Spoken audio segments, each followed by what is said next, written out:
warahmatullahi wabarakatuh. Kembali lagi bersama saya di tutorial ke-8, di tutorial yang terakhir. Nah, sekarang kita langsung saja ke tutorial yang ke-8. Nah, tutorial ke-8 ini topik utamanya adalah basic shading, ya, atau pencahayaan dasar. Nah, jika pada tutorial sebelumnya objek hanya ditempel di gambar tanpa memperdulikan arah cahaya, di sini objek akan terlihat memiliki bayangan, kilauan, dan dimensi berkat perhitungan cahaya. Nah, output visualnya adalah kepala monkey atau kepala monyet yang terlihat lebih realistis karena ada bagian yang terang dan gelap gitu, atau bayangan sesuai dengan posisi sumber cahaya. Nah, sekarang saya akan menjelaskan poin-poin yang penting untuk kode di tutorial 8 ini. Yang pertama adalah data normal di baris ke 100.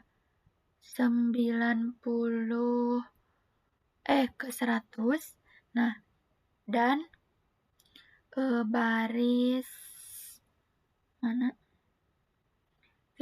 Buffer 1.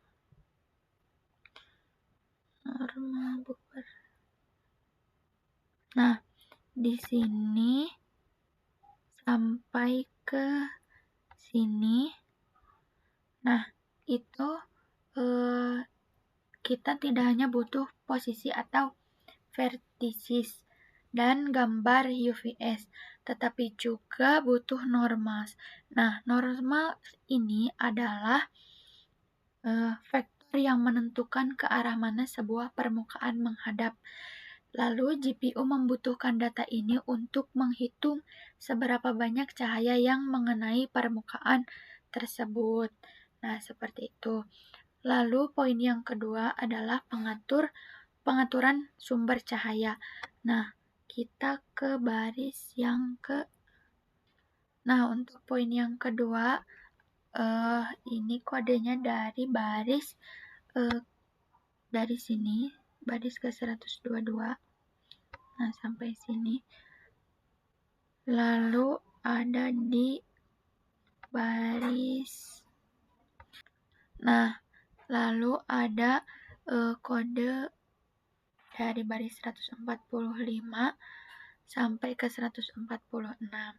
Nah, kita menentukan titik koordinat sumber cahaya di ruang dunia atau world space.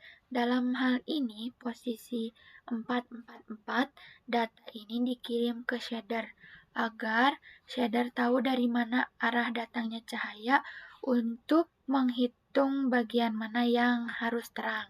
Seperti itu. Lalu poin yang ketiga adalah matriks model dan view terpisah. Nah, ada di baris yang di baris ke 141 sampai ke 143 di bagian sini itu menjelaskan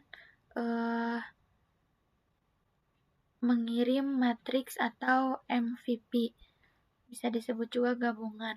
Untuk pencahayaan kita perlu mengirim matriks, M-nya itu model dan view-nya itu huruf V, ya. Nah, ini secara terpisah. Kenapa secara terpisah? Karena perhitungan cahayanya biasanya dilakukan di workspace atau kamera space.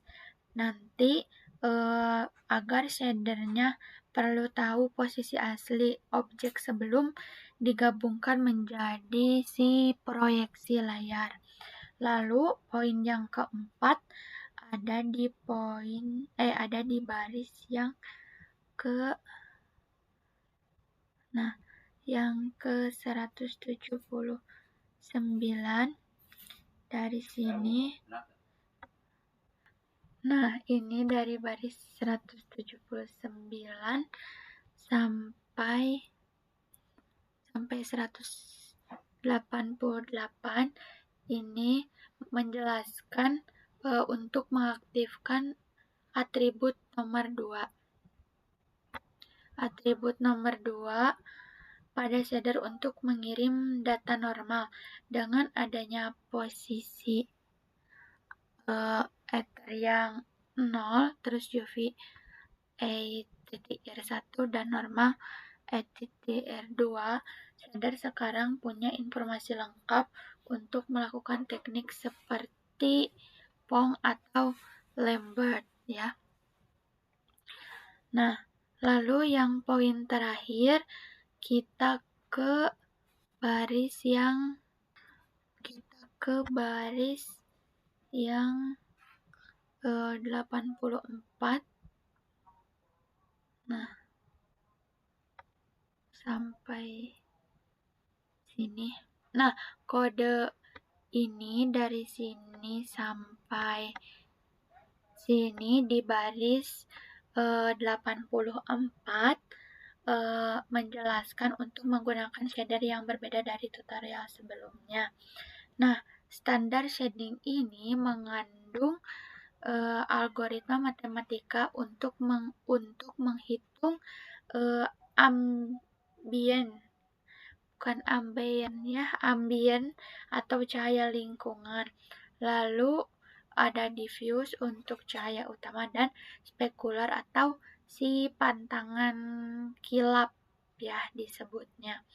Nah, itu untuk penjelasan kodenya. Lalu kita sekarang coba untuk melihat outputnya seperti tutorial sebelumnya. Untuk melihat outputnya kita klik kanan di bagian sini, lalu klik Save as Startup Project sampai bold seperti ini, dan klik kanan lagi, lalu klik Properties.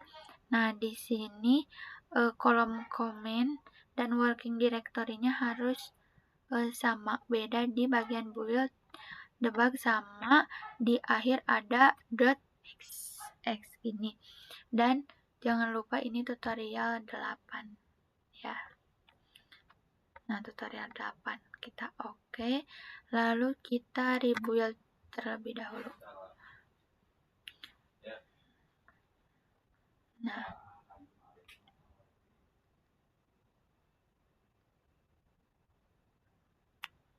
Nah, seperti itu kita ke local Windows untuk melihat outputnya. Nah, di sini sudah terlihat. Nah, ada titik gelap dan terang. Karena kursornya ini tidak bisa ya, karena memang untuk mengatur si gambarnya ini, outputnya seperti ini adalah kepala monkey atau kepala monyet ya. Seperti itu. Untuk tutorial yang terakhir dicukupkan sekian.